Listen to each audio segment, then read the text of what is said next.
നമസ്കാരം. ശ്രീമദ് ഭാഗവതം മൂലം പ്രഭാഷണം ഭാഗം 209. ഓം ഗം ഗണപതയേ നമഃ.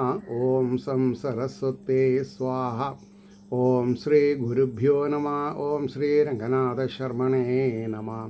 നാരായണ നാരായണ നാരായണ നാരായണ നാരായണ നാരായണ നാരായണ നാരായണ നാരായണ നാരായണ നാരായണ. ഓം ശ്രീകൃഷ്ണാർപ്പണമസ്തു. ഓം ശ്രീകൃഷ്ണായ പരബ്രഹ്മണേ നമഃ. ഓം ശ്രീകൃഷ്ണായ പരമാത്മനേ നമഃ.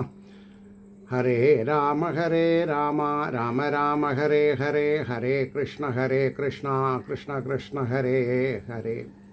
ഓം ശ്രീ രുക്മിണി സത്യഭാമ സമേത ശ്രീ ഗോപാലകൃഷ്ണസ്വാമിനേ നമഃ. ശ്രീമദ് ഭാഗവതം തൃതീയ സ്കന്ധം അധ്യായം 5 ശ്ലോകം 12. മുനിർവിവച്ചുർഭഗവദ്ഗുണാനാം സഖാപിതേ ഭാരതം ആഹ കൃഷ്ണ യസ്മിൻ നൃണാം ഗ്രാമ്യസുഖാനുവാദിർ മതിർഗൃഹീതാ നുഹരേ കഥായാം. മുനിർവിവക്ഷുർഭഗവദ്ഗുണാനാം സഖാഭിതേ ഭാരതമാഹ കൃഷ്ണ യസ്മിൻ നൃണാം ഗ്രാമ്യസുഖാനുവാദേർമതിർഗൃഹീതാനുഹരേ കഥായാം. ഈ ശ്ലോകത്തിന് വാക്കാർത്ഥം പറയുമ്പോൾ, അങ്ങയുടെ ഇഷ്ടനും ഭഗവാന്റെ ഗുണങ്ങളെ പറവാൻ ആഗ്രഹിക്കുന്നവനുമായ വ്യാസമുനി ഭാരതത്തെ പറഞ്ഞു. യാതൊന്നിൽ വിഷയസുഖങ്ങളുടെ അനുവാദം കൊണ്ട് അത് ഏറ്റില്ല എന്നാണ് പറഞ്ഞത്. വിഷയസുഖങ്ങളെ ജയിക്കാൻ സാധിക്കണം. വിഷയസുഖങ്ങളെ ഒരു കൈ അകലത്തിൽ നിർത്താൻ സാധിക്കണം.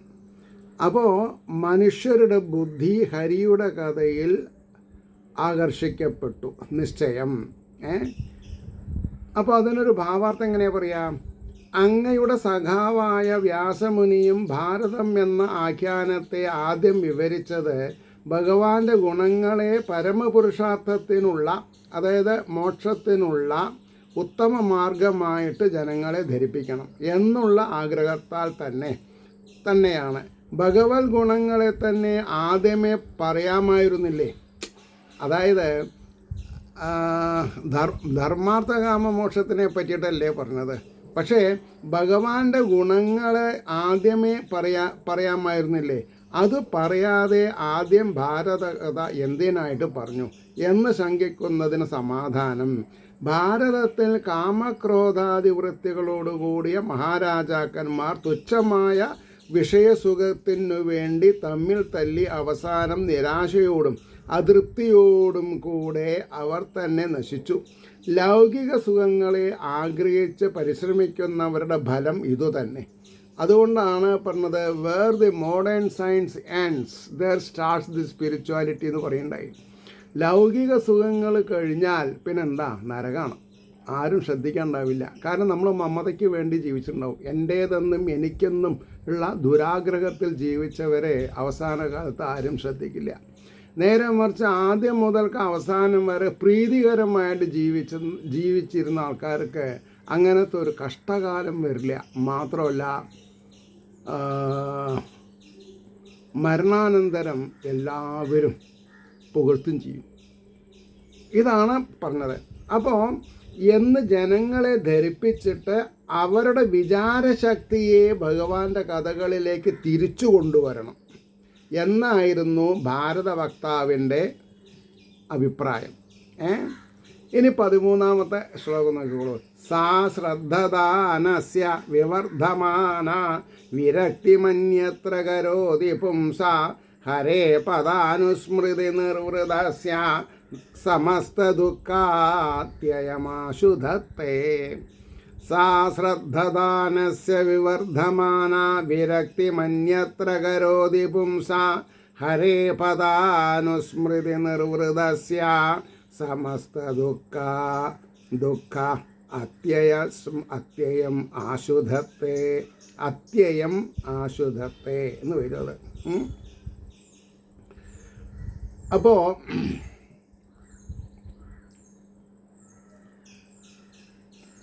അതിന് ഭാവാർത്ഥം പറയുമ്പോൾ മനസ്സിരുത്തുന്ന പുരുഷൻ്റെ ഹരിനിഷ്ഠയായ മനസ്സ് വിശേഷേണ വർദ്ധിച്ചു വരുന്നതായിട്ട് മറ്റു വിഷയത്തിൽ രാഗമില്ലായ്മ, അതായത് സാമാന്യ കാര്യങ്ങളിൽ രാഗം കൂടിയാൽ ഭഗവാനോടുള്ള അനുരാഗം കുറയും. ഭഗവാനോടുള്ള അനുരാഗം കൂടിയാൽ ഭൗതികതയിൽ താല്പര്യം കുറയും. മാത്രമല്ല ജീവിതം രക്ഷപ്പെടും. ജീവിതം രക്ഷപ്പെടണേ അത് വ്യക്തികളാണ് നിയന്ത്രിക്കേണ്ടത്. ടിപ്പ് ഓഫ് ദി സ്റ്റിക്ക് എനിക്കൊന്നും ചെയ്യാൻ പറ്റില്ല, ആർക്കും ഒന്നും ചെയ്യാൻ പറ്റില്ല. ഒരച്ഛനും ഒരു മക്കളേനെയും ടിപ്പ് ഓഫ് ദി സ്റ്റിക്ക് നേരാക്കാൻ പറ്റില്ല. അവരെന്ത് എന്താ പറയുക, പൂർവജന്മാന്തര സുഹൃതം കൊണ്ടുവന്നിട്ടുണ്ട് രക്ഷപ്പെടാം, ദുരിതം കൊണ്ടുവന്നിട്ടുണ്ടെങ്കിൽ അനുഭവിക്കാം, അത്രയേ ഉള്ളൂ. അപ്പോൾ ഈശ്വരാധീനത്തിന് വഴിപ്പെട്ടാൽ നമ്മൾ രക്ഷപ്പെടാം. ഈശ്വരാധീനത്തിന് വഴിപ്പെട്ടില്ലെങ്കിൽ സോറി. അതുകൊണ്ടാണ് പറഞ്ഞത് രാഗമില്ലായ്മയെ ഉണ്ടാക്കുന്നു. ഹരിയുടെ പാദങ്ങളെ ക്രമേണ സ്മരിച്ചിരിക്കുന്നത് കൊണ്ട് സുഖം അനുഭവിക്കുന്നവൻ്റെ സകല ദുഃഖനാശത്തെ കാലതാമസം കൂടാതെ ഉണ്ടാക്കുന്നു. കാലതാമസം ഉണ്ടാവുക എപ്പോഴാണ്? ഒരിക്കലും ധർമ്മത്തിന് വക കൊടുത്തിട്ടില്ലെങ്കിൽ, ധർമ്മത്തിന് മനസ്സിൽ സ്ഥിതി കൊടുത്തിട്ടില്ലെങ്കിൽ നാശം. ഹൃദയം ധർമ്മമാണ് മഹത്വചനം. ഹൃദയത്തിൽ ധർമ്മം ഉണ്ടായാൽ ധാർമ്മിക വൃത്തിയിൽ നിന്ന് വ്യതിചലിക്കില്ല. ഇത് മാളിൽ പോയാൽ വാങ്ങാൻ പറ്റുമോ? ഇല്ല. സ്വന്തം കർമ്മഫലങ്ങളെ കൊണ്ട് പുണ്യം വർദ്ധിക്കുമ്പോഴാണ് ധർമ്മത്തിൽ താല്പര്യം ഉണ്ടാവുക. അപ്പോൾ അതിൻ്റെ ഭാവാർത്ഥം എങ്ങനെ പറയാം? ശ്രദ്ധയോടെ ഹരിസ്മരണം ചെയ്യുന്നവന്. ആ വാക്ക് ശ്രദ്ധയോടെ. ഇപ്പോൾ ഗുരുവായൂർ അമ്പലത്തിൽ എനിക്ക് എന്താ നട തുറക്കാത്ത, ഇങ്ങനൊരു പ്രശ്നം വന്നാൽ ബുദ്ധിമുട്ടായി. ഞാൻ അത്ര നേരമായി ക്യൂവിൽ നിൽക്കുന്നു.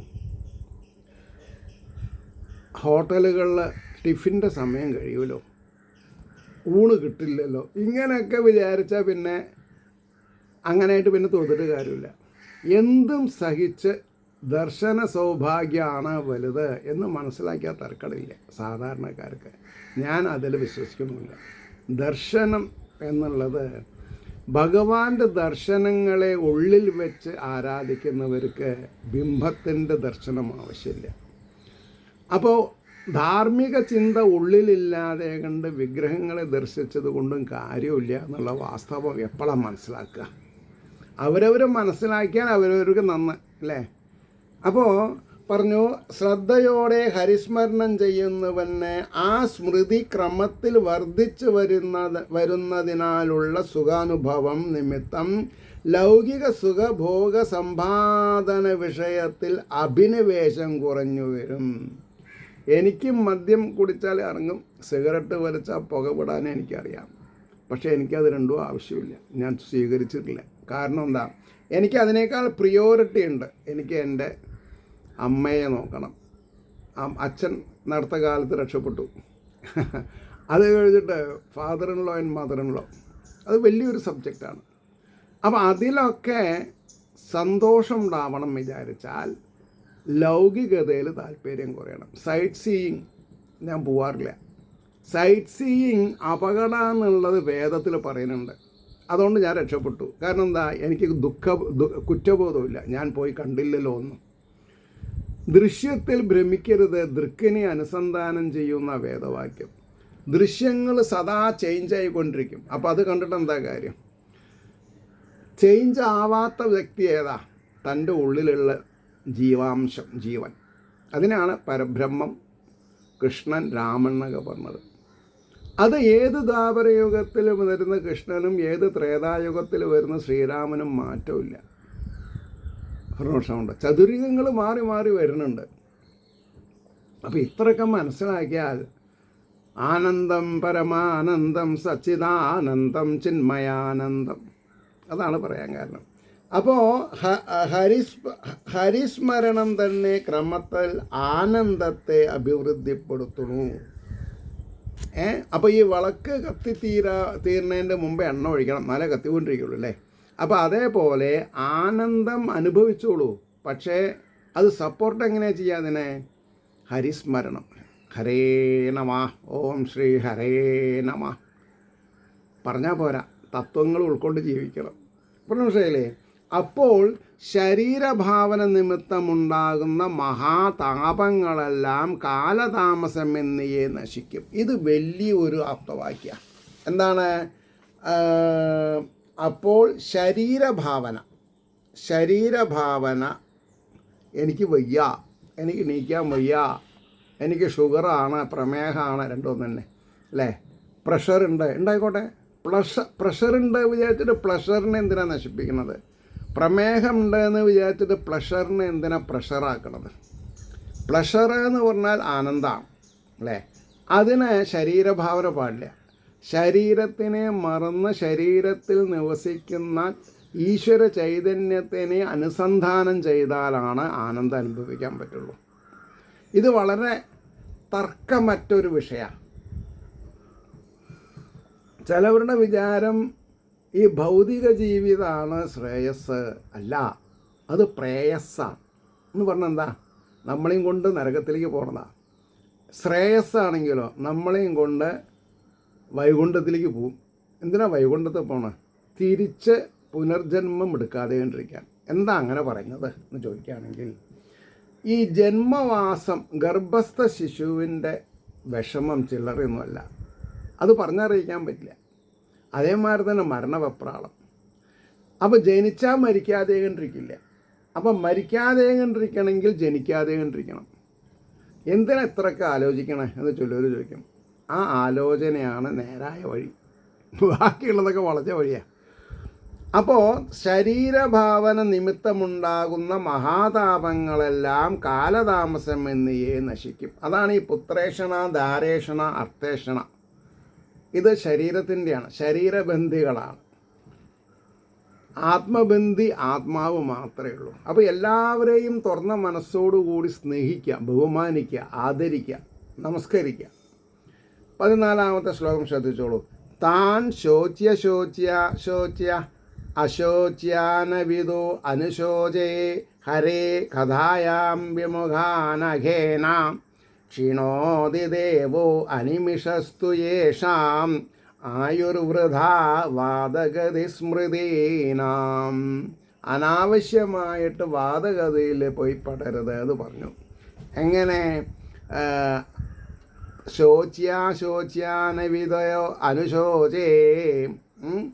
അതായത് ശോച്യാൻ എന്ന് പറഞ്ഞാൽ എന്താ പറയാം?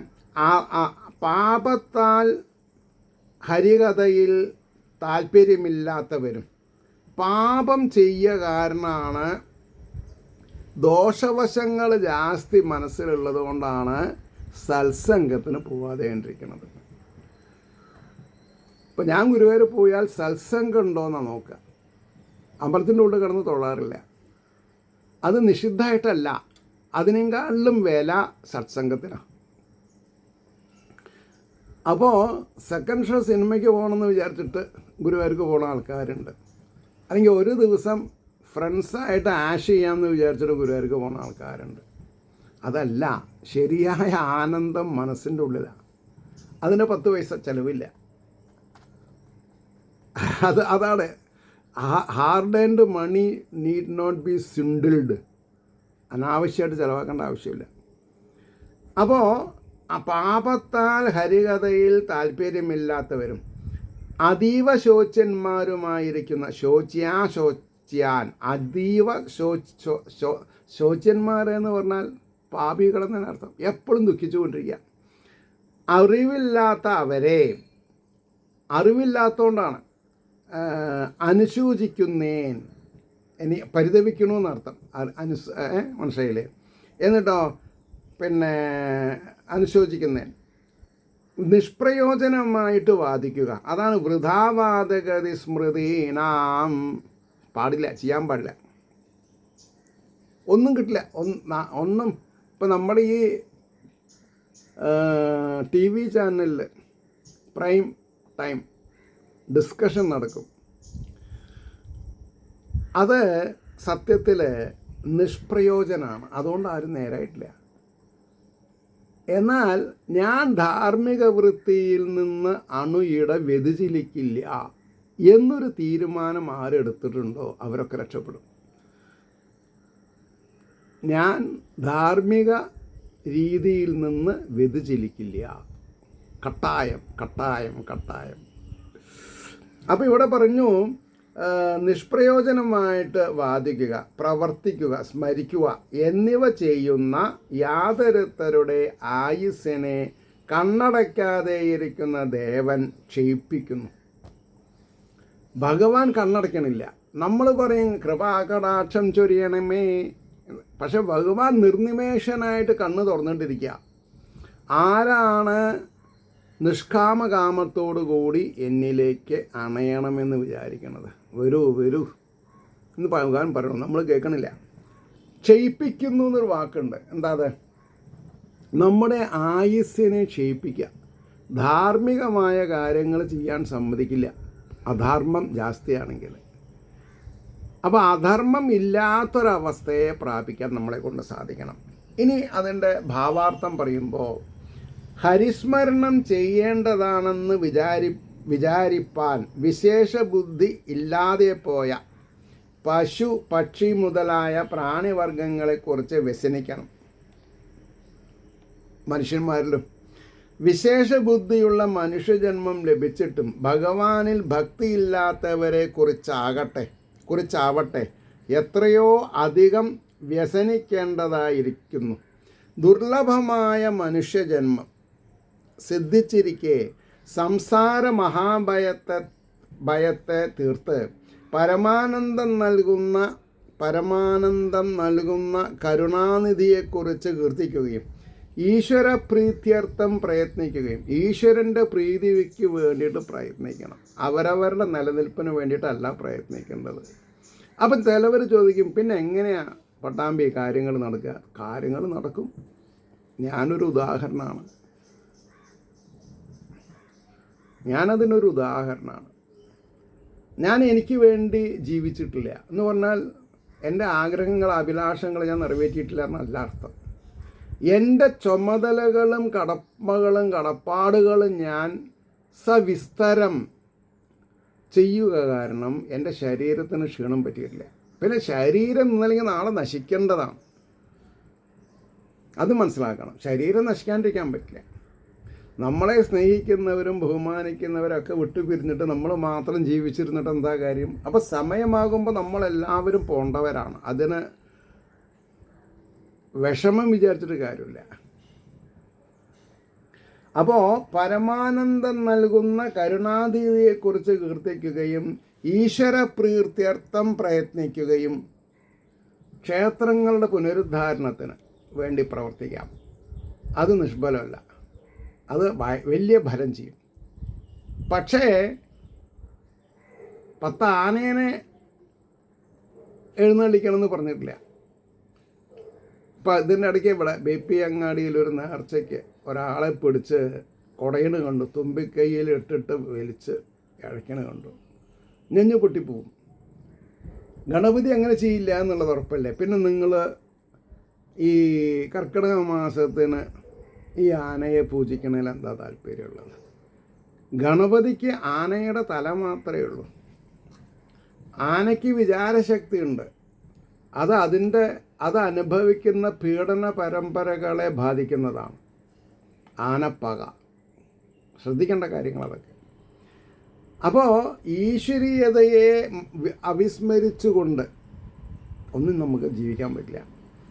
അപ്പോൾ പരമാനന്ദം നൽകുന്ന കരുണാനിധിയെക്കുറിച്ച് കീർത്തിക്കുകയും ഈശ്വര പ്രീത്യർത്ഥം പ്രയത്നിക്കുകയും ഈശ്വര സ്വരൂപത്തെ സ്മരിക്കുകയും ചെയ്യാതെ നിഷ്പ്രയോജനമായിട്ട് വാഗാദികളെ ഉപയോഗിച്ച്, അതായത് വാഗ്വിലാസങ്ങൾ ഉപയോഗിച്ചു കൊണ്ടിരിക്കുകയും ചെയ്യുന്നവരുടെ ആയുസ്സിനെ കാലസ്വരൂപനായ ഭഗവാൻ അപഹരിക്കുന്നുവല്ലോ. ഭഗവാൻ ക്ഷയിപ്പിക്കുക എന്ന് പറഞ്ഞത് അതാണ്. പിന്നെ പറയണു, അവരുടെ ജീവിതം യോഗിയായി തീരാത്തത് കൊണ്ട്, മോക്ഷേഷ്ടുക്കളായി തീരാത്തത് കൊണ്ട് അവരെത്ര കാലം ജീവിച്ചിരുന്നാലും പ്രയോജനമില്ല. ഒരാൾ മരിച്ചു പോകുന്നതിൻ്റെ മുമ്പ് എന്ത് മറ്റുള്ളവർക്ക് ചെയ്തിട്ടുണ്ട്, നല്ല കാര്യങ്ങൾ, നന്മ എത്രമാത്രം ചെയ്തിട്ടുണ്ട്. ഇത് വലിയൊരു സബ്ജക്റ്റാണ്. അതിനെ ശരിക്കും കാരണം ഇപ്പോൾ ക്ഷേത്രങ്ങളിൽ, അമ്പലങ്ങളിൽ ഭാഗവതം സപ്താഹം ചെയ്യിപ്പിക്കാൻ ആൾക്കാർക്ക് ആഗ്രഹമുണ്ട്. അവരുടെ ഉദ്ദേശം ശരിയല്ല, പലവരുടെയും ഉദ്ദേശം ശരിയല്ല. കോർപ്പസ് ഫണ്ട് ഉണ്ടാവണമെന്നേ ഉള്ളൂ. അതിനെ കുറച്ച് താളാത്മകവും ഗാനാത്മകവുമായിട്ടുള്ള ആൾക്കാരെ കിട്ടിയാൽ തരക്കടില്ല എന്ന് പറയുണ്ടായി. എൻ്റെ ഗുരുനാഥൻ എന്നോടൊരു പ്രാവശ്യം പറയുണ്ടായി, മോനെ ചെറുക്ക, ഭാഗവതത്തിനോട് അനുരാഗം ഉണ്ടായാൽ മതി. 26, 27 രീതിയിലൊന്നും ഭാഗവതം വായിക്കേണ്ട. ഒരു രീതിയിൽ എന്താ, എൻ്റെ ജീവനാഡിയാണ് ഭഗവത് തത്വങ്ങൾ എന്നുള്ളത് ഓർമ്മിച്ചാൽ മതി, രക്ഷപ്പെടാമെന്ന്. ഞാൻ അത്ര രക്ഷപ്പെടും ചെയ്തു. അപ്പോൾ പറഞ്ഞു വന്നതിൻ്റെ താല്പര്യം, അവരെത്ര കാലം ജീവിച്ചിരുന്നാലും പ്രയോജനമില്ലാത്ത ആയുസ്സിനെ ദുർവ്യയം ചെയ്യുന്നതിനാൽ അവരെക്കുറിച്ച് എനിക്ക് വളരെ പരിതാപമുണ്ട് എന്നാണ് പറഞ്ഞ് നിർത്തിയത്. 15ാമത്തെ ശ്ലോകം. തതസ്യ കൗശാരവ ശർമ്മ ധാതുർഹരേ കഥാം ഏവ കഥാസുസാരം ഉദ്ധൃത്യ പുഷ്പേഭ്യവാർത്തബന്ധോ ശിവായ ന കീർത്തയ തീർത്ഥകീർത്തേ. തദസ്യ കൗശാരവ ശർമ്മ ധാതുർഹരേ കഥാമേവ കഥാസുസാരം ഉദ്ധൃത്യ പുഷ്പേഭ്യവാർത്തബന്ധോ ശിവായ ന കീർത്തയ തീർത്ഥകീർത്തേ. ഇതാണ് ശ്ലോകം. അതിൻ്റെ ഭാവാർത്ഥം വാക്കാർത്ഥം പറയുമ്പോൾ, അതുകൊണ്ട് സുഖത്തെ നൽകുന്നവനും ദുഃഖിതന്മാരുടെ ബന്ധുവും പരിശുദ്ധി കീർത്തിയുള്ളവനുമായ ഹരിയുടെ കഥ തന്നെ കഥകളിൽ പുഷ്പങ്ങളിൽ നിന്ന പോലെ സാരത്തെ തിരഞ്ഞെടുത്തിട്ട്, അതായത് വണ്ടുകളും പൂമ്പാറ്റകളും പുഷ്പങ്ങൾ ഒളിപ്പിച്ച് വെച്ച മധു എങ്ങനെ ഉണ്ണുന്നു അല്ലേ? അപ്പോൾ സാരത്തെ തിരഞ്ഞെടുത്തിട്ട് ഞങ്ങളുടെ മംഗളത്തിനായിക്കൊണ്ട്, നമ്മുടെ ഓരോരുത്തരുടെയും പൂർണ്ണതയ്ക്ക് വേണ്ടിയിട്ട് കീർത്തിച്ചാലും, ഞാൻ ഭാഗവതം കീർത്തിക്കണത് എൻ്റെ പൂർണ്ണതയ്ക്കായിരിക്കണം. അപ്പം നിങ്ങളുടെ പൂർണ്ണതയ്ക്ക് നിങ്ങൾ ഭാഗവതം കീർത്തിച്ചിട്ടില്ലെങ്കിൽ 10,000 20,000 കൊടുത്തത് മാത്രം പോയി. സത്യം. ഒരു തുള്ളി വെള്ളം ദാഹിക്കുമ്പോൾ അവരവർ കുടിക്കണ്ടേ? അവരവരുടെ പ്രേമഭാജനങ്ങൾ കുടിച്ചാൽ മതിയോ? പോരാ. ക്ഷേത്ര കമ്മിറ്റിക്കാർ കുടിച്ചാൽ മതിയോ? പോരാ. അവരവർ കുടിച്ചാൽ അവരവരുടെ ദാഹം തീരും അല്ലേ? അതാണ് പറഞ്ഞത്. ഇനി അതിൻ്റെ ഒരു ഭാവാർത്ഥം അതെങ്ങനെ? അതുകൊണ്ട് ഹേ കൗശാരവ, മൈത്രേയ മുനെ, കൗശാരകുലത്തിൽ ഗോത്രത്തിൽ ജനിച്ചവെന്നൊക്കെ പറയും. അപ്പോൾ മൈത്രേയ മുനെ അവതാരങ്ങളിൽ നടത്തിയ പരിശുദ്ധ വ്യാപാരങ്ങളിൽ നിന്നുണ്ടായ നിർമ്മല കീർത്തിയെ ലോകത്തിൽ ഉറപ്പിച്ച് അവയുടെ ശ്രവണത്തിലും കീർത്തനാദികളിലും ശ്രദ്ധിക്കുന്ന ജനങ്ങൾക്ക് പരമാനന്ദത്തെ നൽകി. അപ്പോൾ അവയുടെ ശ്രവണത്തിലും കീർത്തനാദികളിലും ശ്രദ്ധിക്കുന്ന ജനങ്ങൾക്ക് പരമാനന്ദത്തെ നൽകി നിശേഷ സങ്കടങ്ങളെയും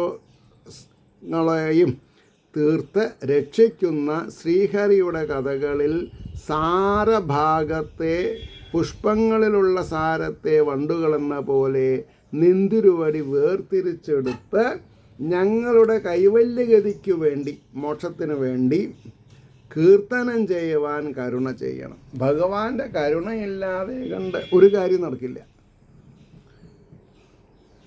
ഭഗവാനാൽ തിരഞ്ഞെടുക്കപ്പെടുന്നവർക്ക് മാത്രമേ ഭഗവാന്റെ അടുത്തെത്താൻ പറ്റുള്ളൂ. അതിനൊരു ഉദാഹരണം പറയാം. ഇപ്പോൾ ഏത് പാർട്ടി ആയിക്കോട്ടെ, ഒരു ഉദാഹരണത്തിന് ഇപ്പോൾ കോൺഗ്രസ് ഭരിച്ചിരുന്നൊരു കാലം, അങ്ങനെ പറയാമല്ലോ നമുക്ക്. കരുണാകരൻ സാറാണ് മുഖ്യമന്ത്രി വിചാരിച്ചാൽ എല്ലാ കോൺഗ്രസ്സുകാർക്കും കരുണാകരൻ സാറിൻ്റെ അനുഗ്രഹാശസ്സുകൾ കിട്ടുമോ? ഇല്ല.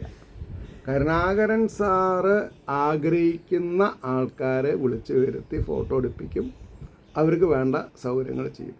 അതേപോലെ നയനാറാണെങ്കിലും ശരി, അല്ലെങ്കിൽ ഇപ്പോഴത്തെ നമ്മുടെ ബഹുമാന്യനായ പിണറായി വിജയൻ സാറാണെങ്കിലും ശരി, പിണറായി വിജയൻ സാറിന് വോട്ട് കുത്തിയവർക്ക് മുഴുവൻ പിണറായി സർക്കാരിൻ്റെ ഔദാര്യങ്ങൾ കിട്ടിക്കൊള്ളുന്നില്ല. അദ്ദേഹത്തിന് സൗകുമാര്യമുള്ളവരെ വിളിച്ചു വരുത്തി വേണ്ടത് ചെയ്യാനും സാധിക്കും. ഇത്ര നിങ്ങൾ മനസ്സിലാക്കിയാൽ ഭഗവാൻ നിർനിമേഷനായി നിന്ന് നിങ്ങളെ സംരക്ഷിക്കാൻ തയ്യാറായിട്ടും നമ്മളതിന് വശംവദരാകുന്നില്ലെങ്കിൽ ഏത് കോടതിയിൽ പോയാലും കുറ്റം നമുക്കായിരിക്കും. അതാണ് എനിക്ക് നിങ്ങളോട് വളരെ സിൻസിയറായിട്ട് പറയാനുള്ളത്. ഇനി അടുത്ത ശ്ലോകം 16-ാമത്തെ ശ്ലോകം നോക്കുക. സ വിശ്വജന്മസ്ഥിതി സംയമാർത്ഥേ കൃതാവതാര പ്രഗൃഹീത ശക്തി ചകാരകർമാണ്യതി പൂരുഷാണി യാനീശ്വര കീർത്തയതാനി മഹ്യം. സ വിശ്വജന്മസ്ഥിതി സംയമാർത്ഥേ കൃതാവതാര പ്രഗൃഹീത ശക്തി ചകാരകർമാണ്യതി പൂരുഷാണി യാനീശ്വര കീർത്തയതാനി മഹ്യം. ഇതിൻ്റെ വാക്കാർത്ഥം പറയുമ്പോൾ ഒരു മിനിറ്റ് ഞാനിത് ഒരു ഇൻട്രസ്റ്റിന് വേണ്ടിയിട്ട് നോക്കുകയാണ് എത്ര ശ്ലോകങ്ങളുണ്ട്. ഇതൊന്നും ഇപ്പോൾ എനിക്ക് വലിയ ഓർമ്മയൊന്നുമില്ല, അതുകൊണ്ടാണ് 50 ശ്ലോകങ്ങളാണുള്ളത്. അപ്പോൾ 50 ശ്ലോകങ്ങൾ. അപ്പോൾ അതിലിപ്പോൾ നമ്മൾ 16-ാമത്തെയാണ് വായിച്ചത് അല്ലേ. ഇനി അതിൻ്റെ ഭാവാർത്ഥം പറയണം. എന്താ? ലോകത്തിൻ്റെ ഉൽപ്പത്തി സ്ഥിതി സംഹാരത്തിനു വേണ്ടി അവതരിച്ചവനും, ഭഗവാൻ അവതരിക്കുന്നത് എന്തിനാ? ഈ പ്രപഞ്ചത്തെ സൃഷ്ടിക്കുക, അതിനെ പരിപാലിക്കുക, അതിനെ ലയനം പ്രാപിക്കുക. അപ്പോൾ ഉൽപ്പത്തി സ്ഥിതി സംഹാരത്തിനു വേണ്ടി അവതരിച്ചവനും പ്രകർഷേണ ഗ്രഹിക്കപ്പെട്ട ശക്തിയോടുകൂടിയവനുമായ അത് ഗ്രഹിക്കപ്പെട്ട ശക്തിയോടുകൂടിയവനുമായ ആ ഈശ്വരൻ മനുഷ്യരെ അതിക്രമിക്കുന്ന യാതൊരു കർമ്മങ്ങളെ ചെയ്തുവോ അവയെ എനിക്കായിക്കൊണ്ട് എന്നോട് കീർത്തിച്ചാലും എന്നാണ് വാക്കാർത്ഥം. ഇനി അതിൻ്റെ ഭാവാർത്ഥം വരുമ്പോൾ എങ്ങനെയാണ്? ലോകത്തെ സൃഷ്ടിച്ച് രക്ഷിച്ച് സംഹരിക്കുന്നതായ പ്രയോജനത്തിനായിട്ട് ഭഗവാന്റെ അവതാരത്തിനൊരു പ്രയോജനമുണ്ട്, ലോക രക്ഷാർത്ഥം അല്ലേ. അപ്പോൾ ഓരോ സ്വരൂപത്തെയും അതാതു കാര്യങ്ങളെ സാധിക്കുവാൻ വേണ്ടി മതിയായ ശക്തിയെയും സ്വീകരിച്ച ഭഗവാൻ ശ്രീഹരി മനുഷ്യർക്ക് സാധിപ്പാൻ കഴിയാത്ത യാതൊരു കർമ്മങ്ങളെ ചെയ്തിട്ടുണ്ടോ അവയെ എന്നോട് പറയണം. യാതൊരു കർമ്മങ്ങളെ എങ്ങനെ? മനുഷ്യർക്ക് സാധിപ്പാൻ കഴിയാത്തത്. അപ്പോൾ നമ്മൾ എന്ത് ചെയ്യണം? ഈശ്വരനെ അനുകരിക്കരുത്, ഈശ്വരനെ അനുമോദിക്കണം. നമ്മളെക്കാൾ നല്ല കാര്യങ്ങൾ ചെയ്തവരേനെയൊക്കെ നമ്മൾ അനുമോദിക്കണം. അവരേനൊന്നും നമ്മൾ എന്ത് ചെയ്യാൻ പറ്റില്ല, ഡിസ്കാർഡ് ചെയ്യാൻ പറ്റില്ല. അപ്പോൾ നമ്മളെക്കാൾ വലിയവന്മാരെ അനുമോദിക്കാൻ തുടങ്ങിയാൽ നമ്മൾക്ക് ഈശ്വരാനുഗ്രഹം ഉറപ്പായി. കാരണം എന്താ? എല്ലാ ജീവജാലങ്ങളിലും ഭഗവാൻ പ്രകർഷേണ ഇരിക്കുകയാണ്. അപ്പോൾ ആ ആത്മാക്കൾ ഇഷ്ടപ്പെട്ടാൽ, നമ്മളെ ഇഷ്ടപ്പെട്ടാൽ അവർ ബ്ലെസ് ചെയ്യേ. അവർ ബ്ലെസ് ചെയ്യുക എന്ന് പറഞ്ഞാൽ അവരുടെ ഉള്ളിലുള്ള ചൈതന്യം ബ്ലെസ് ചെയ്യും നമ്മളെ, അത് ഉറപ്പാണ്. അവിടെ നിർത്താം. ഏവർക്കും ശ്രീഹരിയുടെ അനുഗ്രഹാശിസ്സുകൾ നിർലോഭം ഉണ്ടാവട്ടെ എന്ന് പ്രാർത്ഥിക്കുകയും അതോടുകൂടി ലോകാ സമസ്ത സുഖിനോ ഭവന്തു ആയിരിക്കട്ടെ നമ്മുടെ ഓരോരുത്തരുടെയും പ്രാർത്ഥന എന്നും സ്മരിച്ചുകൊണ്ട് വാക്കുകൾ ഉപസംഹരിക്കുന്നു. നാളെ കാണാം.